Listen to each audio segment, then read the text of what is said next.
জামাত শিবিরকে বাদ দিয়ে রাজনীতি করছে এবি পার্টি।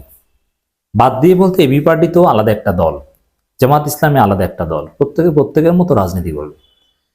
কিন্তু অমুক দলের সাথে আমরা মিশবো না, তাদের সাথে ইন্টারেকশন হবে না, তাদেরকে এক্সক্লুড করো, এরকম একটা দৃষ্টিভঙ্গি এবি পার্টির চিন্তা ভাবনায় ফুটে উঠেছে। দর্শক, এবি পার্টির প্রথম কাউন্সিল নিয়ে তুমুল আলোচনা হচ্ছে, চারিদিকে প্রশংসার ঝড়।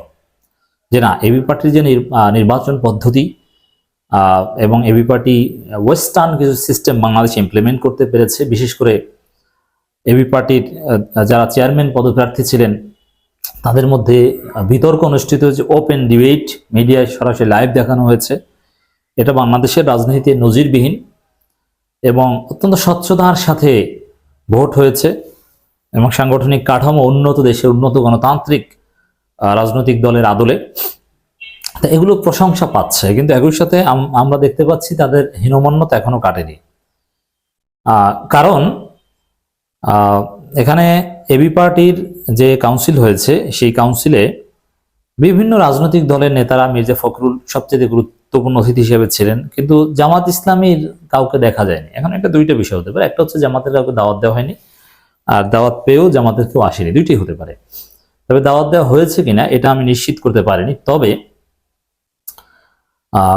আমি মনে করি যে এবি পার্টি যদি চাইতো দাওয়াত দিয়ে জামাতের কাউকে নিয়ে আসতে পারতো, এমনকি জামাতের আমিরকেই নিয়ে আসতে পারতো। যেমন খেলাফত মজলিসের মতো ছোট দল, সেখানে জামাতের আমির এসেছেন।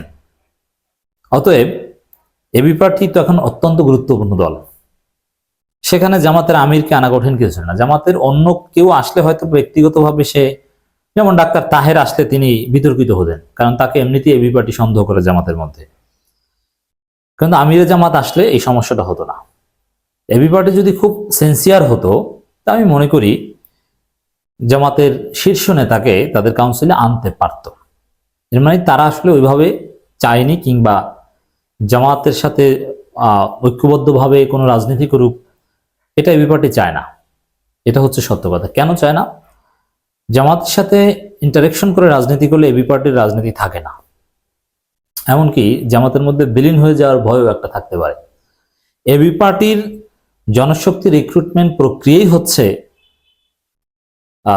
শিবির করার পরে জামাতে না যে তারা ভিন্ন কিছু চিন্তা করবে, অথবা জামাতের মধ্যে বিরক্ত, পদবঞ্চিত কিংবা সাইড লাইনে পাঠিয়ে দেওয়া হয়েছে বা সংস্কারপন্থী এই টাইপের। অর্থাৎ সেটা জামাতের সাথে ইন্টারেকশন রাখলে সেটা সুন্দর হয় না। এই জন্য জামাতের সাথে দূরত্ব রেখেই এবি পার্টির জনশক্তি রিক্রুটমেন্ট প্রক্রিয়াটা ধরে রাখা দরকার, যার ফলে এবি পার্টির দৃষ্টিভঙ্গি এরকম যে জামাতের সাথে এত মেশা যাবে না। হ্যাঁ, থার্ড পার্টি কেউ যদি দাওয়াত দেয় সেখানে জামাত এবি পার্টি একসাথে হতে পারে, হয়েছে, কিন্তু এবি পার্টি জামাতকে দাওয়াত দেয় এবং জামাতও এবি পার্টিকে গুরুত্বের সাথে দাওয়াত দিয়ে তাদের প্রোগ্রামে আনবে, মানে এটা দুই দলের এক দলও করে না। তাহলে আমরা এবি পার্টির কাউন্সিলে যতই উন্নত দৃষ্টিভঙ্গি থাকুক, তারা একেবারে পিওর ডেমোক্রেটিক পার্টি হতে পারছে না। এখানে তাদের রিক্রুটমেন্ট প্রসেস এটা একটা বিশেষ ক্লাসিফাইড গোষ্ঠীর জন্য, এই কারণে তারা একেবারে পিওর ডেমোক্রেটিক হতে পারছে না, একেবারে লিবারেল হতে পারছে না। যে না, আমরা গণতন্ত্রের পক্ষে। দেখেন, একটা সহজ হিসাব, একটা দলের কাউন্সিলে সমমনা কিংবা বন্ধুপ্রতিম সংগঠনগুলোর প্রতিনিধিকে দাওয়াত দিয়ে আনা হয়, এটা একেবারেই বাংলাদেশে একটা প্র্যাকটিস। সেখানে এই মুহূর্তে বাংলাদেশের সবচেয়ে জনপ্রিয় দল, আপনি সবচেয়ে জনপ্রিয় না ধরলেও দ্বিতীয় বৃহত্তম দল তো বলবেন, এটা তো আর অস্বীকার করবেন না। ঠিক আছে, আমি মেনে নিলাম সেকেন্ড লার্জেস্ট পলিটিক্যাল পার্টি বিএনপির পরে জামাত ইসলামী, তাদের কোনো প্রতিনিধি আপনাদের কাউন্সিলে নেই, এটা তো কোনো সুন্দর দৃশ্য হলো না। এখন তো আর আওয়ামী লীগ নেই যে আওয়ামী লীগ জামাত থাকলে সেখানে আওয়ামী লীগ এসে বন্ধ করে দিবে, এখন তো আর এরকম কিছু না। অতএব এটা এবি পার্টির ওই জামাতকে বাদ দিয়ে রাজনৈতিক চিন্তা ভাবনা বা কৌশল সাজানোর, বা জামাতকে কিছুটা প্রতিপক্ষ হিসেবে ধরে নিয়েই কৌশল সাজানোর রাজনীতির বহিঃপ্রকাশ বলে আমরা মনে করি জামাতের কেউ না থাকা। এবি পার্টির ভবিষ্যৎ কি? এ থেকে বোঝা যায় এবি পার্টির ভবিষ্যৎ হচ্ছে নানান শ্রেণী পেশার মানুষ এবি পার্টিতে জয়েন করবে। এখন পর্যন্ত তারা সেরকম হয়ে উঠতে পারেনি। ওই সাবেক শিবির জামাতের প্রতি সন্তুষ্ট না, এই গ্রুপটা এবি পার্টিতে আসবে। তবে হ্যাঁ, এবি পার্টির নেতারা অত্যন্ত যোগ্য এবং তাদের এক্সেপশনাল কিছু কোয়ালিটিস রয়েছে। অনেক দিক থেকে তারা কোয়ালিটির দিক থেকে জামাতের চাইতে এগিয়ে। যেমন জামাত ইসলামীতে একজন ব্যারিস্টার আসাদুজ্জামান ফুয়াদের মতো বিতার্কিক নেই, এবং মুজিবুর রহমান মঞ্জু অত্যন্ত ঝানু পলিটিশিয়ান, এরকম লোকের অভাব জামাতে আছে। ব্যারিস্টার আব্দুর রাজ্জাক কিন্তু শেষ পর্যন্ত আর এবি পার্টিতে থাকেননি, প্রো জামাত হয়ে কাজ করছেন যেটা মনে হচ্ছে এখন। এবি পার্টির নতুন chairman Mujibur Rahman Manju, secretary general Asaduzzaman Fuad. আমি অভিনন্দন জানাচ্ছি, এবং তাদের এই কমিটি গঠন কিংবা এই নেতৃত্ব নির্বাচন অত্যন্ত চমৎকার হয়েছে। এবং আমার দৃষ্টিতে যে আসলে চেয়ারম্যান হিসেবে সুলাইমান চৌধুরী বা দিদারুল ইসলাম, তাদের চাইতে মুজিবুর রহমান মঞ্জু সাহেব অনেক বেশি যোগ্য, এবং যোগ্য লোকেই চেয়ারম্যান হয়েছে। এবং সেক্রেটারি হিসেবে আসাদুজ্জামান ফুয়াদ আছেন, ব্যারিস্টার জুবায়ের আহমেদ ভুইয়া অত্যন্ত দক্ষ পলিটিশিয়ান, মেধাবী ছাত্রনেতা ছিলেন, তিনিও ভালো পোস্ট পজিশন পাবেন আমরা বিশ্বাস করি। আমার বাংলাদেশ পার্টির প্রথম জাতীয় কাউন্সিলে বিপুল ভোটের ব্যবধানে দলে চেয়ারম্যান নির্বাচিত হয়েছে মুজিবুর রহমান মঞ্জু। জেনারেল সেক্রেটারি পদে বিনা প্রতিদ্বন্দ্বিতায় নির্বাচিত হয়েছেন ব্যারিস্টার আসাদুজ্জামান ফুয়াদ। তারা আগামী 3 বছর দায়িত্ব পালন করবে।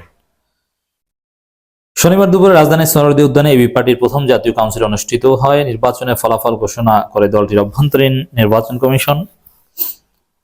এবি পার্টির চেয়ারম্যান পদে 3 জন প্রতিদ্বন্দ্বিতা করেন। যাই হোক, এগুলো আমাদের আলোচ্য বিষয় না। কারা কারা ছিল এটা একটু আপনাদেরকে জানাতে চাই। মির্জা ফখরুল ইসলাম আলমগীর ছিলেন, এবং তিনি বলছেন, ভয়াবহ দানবের হাত থেকে রক্ষা পেয়েছি, নতুন দেশ গড়ার স্বপ্ন দেখছি, এটা যাতে নষ্ট না হয় সেই চেষ্টা করতে হবে। তিনি 16 বছর ধরে আমরা গণতন্ত্রের জন্য আন্দোলন করছি, আমাদের কোনো বিভেদ নেই, আমাদের ঐক্য ফাটল ধরানোর চেষ্টা করা হচ্ছে, সেটা কেউ পারবে না, আমরা এগিয়ে যাব, আমরা ধৈর্য ধরতে হবে, হটকারী সিদ্ধান্ত না নেই। দর্শক, এখানে ভাগ্য ভালো মুক্তিযুদ্ধের কোনো বয়ান বা মুক্তিযুদ্ধের চেতনাবাজি অ্যাটলিস্ট এইখানে করেননি, করলে তখন খেলা অন্যদিকে যেত। যে আসলে ওটা উদ্দেশ্য এখন 71 নিয়ে কথা বলা মানে জামাতকে পলিটিক্যালি ঘায়েল করা, এছাড়া কোনো উদ্দেশ্য নেই। 71 এটা একটা ইভেন্ট, এখন এটা 24-এর পর 71 একটা ইভেন্ট, 47 যেরকম একটা ইভেন্ট, আমরা বিজয় দিবস পালন করবো, স্বাধীনতা দিবস পালন করবো, দ্যাটস ইট। আর যেহেতু কেউ বাংলাদেশকে পাকিস্তান বানাতে চায় না, তবে এটা নিয়ে কোনো রাজনীতি করার কিছু নেই। কিন্তু এটা নিয়ে রাজনৈতিক ময়দানে বক্তব্য দেওয়া মানে জামাত শিবিরকে ঘায়েল করার অপরাজনীতি, এছাড়া অন্যভাবে আমরা এটা দেখি না।